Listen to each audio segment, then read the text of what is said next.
Nah, beres. Nah, cabang iman ke 60.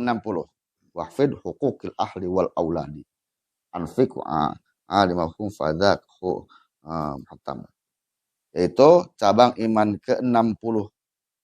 Menjaga hak keluarga dan anak. Ada hak dan kewajiban. Nah, keluarga itu hukukil di tengahnya disebutkannya, di kitab dijelaskannya itu benar ke anaknya. Hifdzul hukukil jaujah wal aulad. Ya. Hak istri dan anak. Ya, istri. Anak. Fayaju al-rajul nafaqatu zawjah. Maka wajib untuk laki-laki memberi nafkah kepada suaminya, memberi nafkah kepada istri dan anak. Wajib bagi seorang suami untuk memberikan nafkah kepada istri dan anak, cara melengkapi kebutuhan yang sehari-harinya, keperluan dan segala macamnya. Maka intensitas cara memberikannya itu sesuai dengan kemampuan si suami tersebut. Ada ukuran. Di ilmu fikih dijelaskan ada ukurannya. Orang yang kaya, orang yang sedang, orang yang susah, itu ada ukurannya. Tetap nafkah itu wajib. Karena ketika kita tidak bisa memberikan nafkah, hutang jadinya. Ya, itu. Terus bisa saja banyak dan bisa juga sedikit, tergantung pada kesulitan dan kebutuhan dalam melengkapi kebutuhan tersebut. Nah, tadi yang disebutkan ada ukuran. Makanya tidak bisa dibandingkan. Tuh, si itu. Salah kiri apa salah? Ya, hukum yang jalan. Ya. Tadi itu ya. Tuh, seanu juga sehari sekian. Ya, itu. Kembali kepada aturan. Agama, ilmu fikih, masalah nafkah diatur. Ya, itu. Terus. Janganlah seorang suami tidak memberikan nafkah istrinya yang sebelumnya belum ia berikan kepada, karena nafkah yang belum ia berikan tersebut merupakan hutang baginya. Nah, nafkah itu menjadikan kewajiban. Ketika memang tidak diberikan hari pertama, kedua dan sebelumnya, itu bisa menjadi hutang dan boleh ditagih. Ya, itu. Belum bisa lagi ya. Terus. Karena bahwasannya nafkah seorang istri merupakan bekal untuk memenuhi kebutuhannya. Nah, kan nafkah itu ya kayak kebutuhan sehari-hari, ya kan? Itu. Maka benar-benar itu memang harus ya, bisa dijadikan ditagih gitu. Terus hal ini berbeda dengan nafkah yang diberikan kepada kerabat yang bersifat untuk saling membantu saja. Nah, itu kan ketika kerabat, saudara itu sifatnya sosial, ya, sedekah, ya. Makanya itu ya. Orang mah sedekah kok majikan. Atau kenapa kau wajib itu orang baik tadi. Kan beda kan? Itu beda lah. Nafkah. Ada perbedaan. Nafkah dengan nafkah mah jadi hutang. Ya kan? Ada sedekah mah mau nagih batur ka orang mah. Ya, iya kena. Izin bae nagih mah ya. Gitu. Jeung mah hoki lain deui ya. Terus selain kewajiban memberikan nafkah, seorang suami juga berkewajiban untuk mendidik dan mengajarkan ilmu yang dibutuhkan oleh istrinya. Ya Allah, suami wajib mendidik ilmu yang dibutuhkan istri. Ulah dipakai wajaran itu ya. Jadi semua yang dibutuhkan oleh istri. Sedangkan lo banyak yang dibutuhkan ya. Minimal 3 komponen yang sering disebutkan. Untuk iman, Islam, ihsan, menjaga keimanan, ilmu tauhid, menjaga islaman, ilmu fikih, menjaga ihsanan, ilmu tasawuf. Eta bae geus sedang. Ya, gitu. Ada sabangan masing-masing. Ilmu fikih membutuhkan ilmu tajwid. Ilmu fikih membutuhkan ilmu tadi teh seperti ubudiyah dan segala macamnya kan. Cabang-cabang namanya. Nah, tadi teh.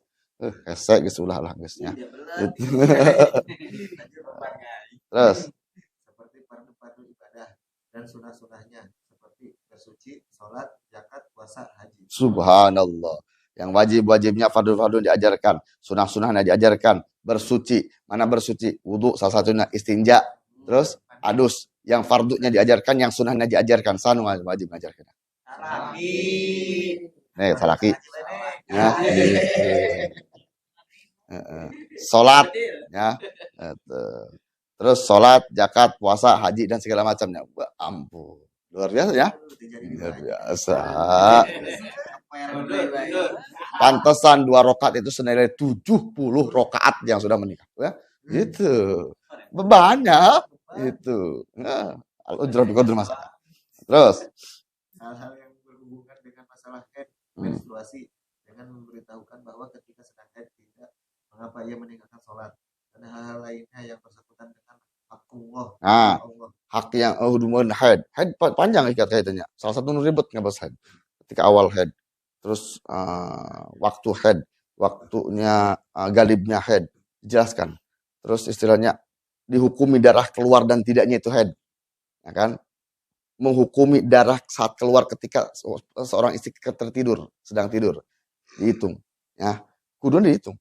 Harusnya dihitung. Dalam sehari itu berapa, dalam siang itu berapa jam keluar haidnya. Pernah kita tuh pembacakan orang. Itu diajarkan ke salah kina. Salah tetap salah kina. Iya, nah. Seharusnya gitu kan? Karena kenapa? Haid itu kan 24 jam. Ketika maksud 24 jam itu disebut haid. Ketika tidak masuk 24 jam itu bukan haid. Ya. Contoh, walaupun 3 hari, contoh. 3 hari, hari pertama 7 jam, hari kedua 7 jam, hari ketiga 7 jam. Itu berapa? 21. Sedangkan haid itu kalau dilewatan ukuran 24 jam. Berapa? 24? Berarti 3 hari haid bukan? Bukan. Ya. Jadi permasalahan tanyakan ke istri masing-masing. Dihitung tuh haid. Gitu. Asal keluar baik haid. Ya. Gitu.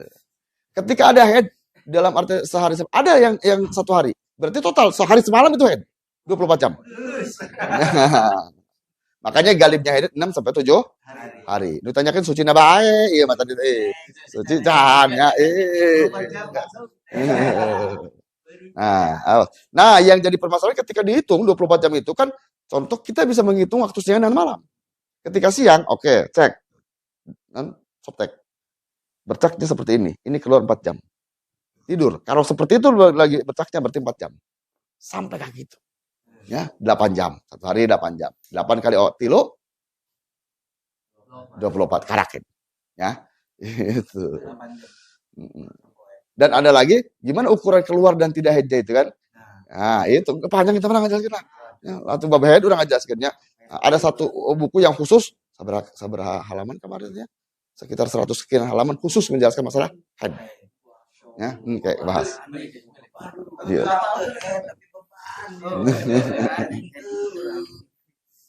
Masalah haid. Terus ada lagi hal-hal yang berkaitan dengan hakullah, hak Allah Subhanahu wa taala. Subhanallah. Masih banyak. Terus berbeda dengan Ibnu Al-Barazi yang mengatakan bahwa hal ini hanya sebatas pada perintah yang bersangkutan dengan hak-hak diri atau istri.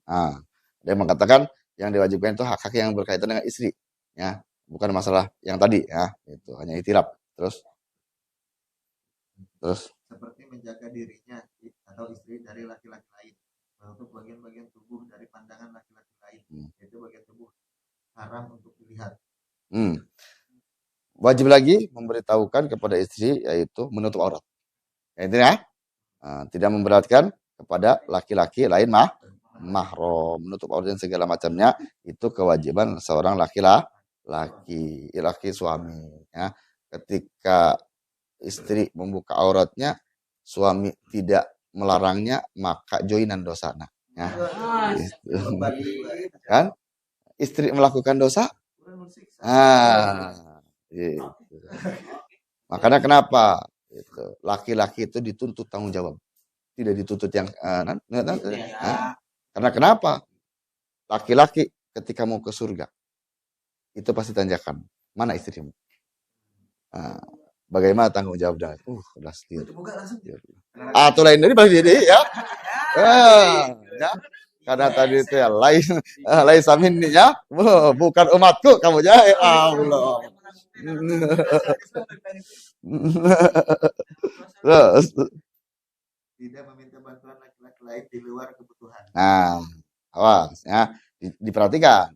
Terus dan menjaga diri dari memperoleh harta yang haram. memperoleh harta haram, menjaga diri. Ya, terus Oleh karena itu, diperbolehkan memberikan hukuman untuk istri jika memang ia melanggarnya. tadi kan tidak boleh meminta bantuan kepada laki-laki lain. Modus bisa bahaya. Arti itu, ya? Iya kena. Pangmasang kena, ya, gas. Bahaya, lagi gas bahaya kena ya. Gitu. Awas. Apalagi suaminya kerja ya. Gitu. Itu ya. Tadi itu ya. Takut itu memasukkan burung gitu ya. Salah paham ya. Gitu kan. Makanya seperti mendapatkan makanan-makanan yang haram. Karena ya seperti itu. Dan diberitahulah nasihat yang segala macam. Terus Suami berkewajiban mengajarkan istrinya tentang kewajiban taat kepada suami selain dalam hal maksiat. Jelaskan. Istri itu harus taat kepada suami kecuali dalam perintah maksiat. Ya kan? Kalau dalam susunan istri suami taat pertama kepada Allah dan Rasulnya orang tua. Ya kan? Suami istri taat kepada Allah, Rasulnya suami orang tua karakternya itu. Kumaha emak bae aing mah ieu mah kumaha aing mah kumaha emak bae gitu kan aturna karena kenapa sampai Rasulullah mengatakan seandainya makhluk boleh diizinkan oleh Allah untuk sujud kepada makhluknya, hendaknya pertama yang disuruh sujud adalah istri bersujud kepada suami. Istimewa kan? Karena kenapa? Beban berat ya, bebannya berat. Ya. Makanya ternyata kadang-kadang disiksa di dunia akhirat ya. Gitu. Ya. Terus Dan memberitahukan tentang keharaman berbohong tentang kapan masa haidnya. Kapan berakhirnya. Bohong tidak boleh ya. Itu. Udah beres belum? Nah, Neng, beres belum? Belum lagi seminggu lebih ya. Tidak boleh ya. Itu harus lanjut ya. Itu. Terus. Begitupun wajib bagi seorang bapak memberi nafkah dan mendidik anaknya. Nah, apa yang diwajibkan kepada istri, anak sama. Ya, panjang di bahasanya di sini kan. Makanya minta seperti itulah kan. Wajib al-abai nafaqatul aulad, menafkah para aulad. Ketika memang dia bisa berusaha dan dalam artian masalah kecil dan segala macamnya. Itu sesuatu hal yang wajib dinafkahi anak segala macamnya. Kak, secara kesimpulan di garis besar itu kepada istri dan anak yaitu wajib kiswah, memberikan pakaian yang layak sesuai saat ini. Nafkah, salah satu nafkahnya makan untuk makanan sehari-hari, terus untuk tempat tinggal yang layak, terus kiswah nafkahnya dan segala itulah itu suatu hal kewajiban. Maka ketika kewajiban nafkah tersebut belum terlaksanakan maka bisa jadi utang. Nah, itu. Kadang-kadang laki-laki bingung masalah nafkah tadi dia mah minta bae segala macamnya dikeun atuh nafkah teh meureun nya. Terkecuali meminta sesuatu hal yang di luar kemampuan, di luar kebiasaan ya. Contoh minta nafkah harian tuh sehari 22 juta gitu nah itu mah tadi teh lain urang tolakkeun aja. Makanya perhatikan detailnya ini sepintas sebenarnya, detailnya belum biasa. Nanti Vicky dijelaskan untuk detailnya memberikan nafkah kepada kepada istri dan anak itu nanti detailnya. Makanya kenapa kita ketika mempunyai istri atau suami itu mendapatkan pahala yang besar karena bebannya pun besar. Beban lagi lain dari luar biasa. Dan beban tersebut makanya ketika kita memang berumah tangga harus memiliki ilmu. Benar? Menikah berumah tangga ibadah lain. Sakur-sakur ibadah, setiap ibadah itu harus memakai ilmunya. Ketika tidak memakai ilmunya maka tidak akan diterima fakullu man bi ghairi ilmi. Ketika seseorang melaksanakan ibadah tidak dengan ilmu maka akan mardudatun latuk, tidak akan diterima amal ibadahnya. Iya macan boga ilmu nage hayang kawin segala macam. Ngaji heula ngaji nu benernya. Ieu geuna dengan baik ya. Karena kenapa? Harus ada ilmu. Ketika ilmu dibarengi dengan adab, ya kan? Maka sebutkan dulu kan adab di atas ilmu atau ilmu heulan lah karak adab. Karena kenapa? Tahu adab di mana? Di dalam ilmu. Bil ilmi tajidul akli wabil akhlaki tajdibul kolba. Nah, ulang ini. Bil ilmi tajdibu ya sih. Bil ilmi tajdibul ukula wabil ukulunya ukulu tajibu nah boleh. Bil ilmi tajibul ukul wabil akhlaki tajidul dengan ilmu akan mempertajam logika akal ya dan dengan akhlak akan melembutkan hati. Maka dua tersebut ilmu akan mempertajam akal kita, logika kita ya. Akhlak akan mempertajam hati kita. Kan ngaji ya, ketika seseorang mempunyai logika, akhlak, ilmu, insya Allah tidak tersesat. Dan ilmu tersebut direndahkan lagi dengan adab, dia itu dengan lembutkan hati. Kan ayo, seseorang mempunyai seperti orang menjalani sebuah hubungan, pakai hati betul pakai akal. Ya, manusia bodoh. Atau sebaliknya akal gitu ya, sebagai perasaan ya tadi itu ya tadi itu makanya tadi itu dalam hal pun apa, dalam semua hal pun pakai dua itu, akal dan hati pakai ya, dalam bekerja, ibadah dan segala macamnya ya itu. Makanya kenapa ketika ada seorang mengukur akal kadang-kadang itu bisa jahat ya, mengukur hati tadi itu melo ya gitu, galau deh ya itu. Nah, jadi sekali lagi ingatkan kata-kata itu bil ilmi tujadibul ukul wabil akhlak tujadibul qulub. Dengan ilmu akan mempertajam logika atau akal dan dengan akhlak akan melembutkan, melemahkan hati. Mudah-mudahan kita bisa menggabungkan akal dan hati kita sehingga kita bisa selamat di dunia dan di akhirat. Amin ya Allah ya Rabbal. Wallahu alam. Alhamdulillah.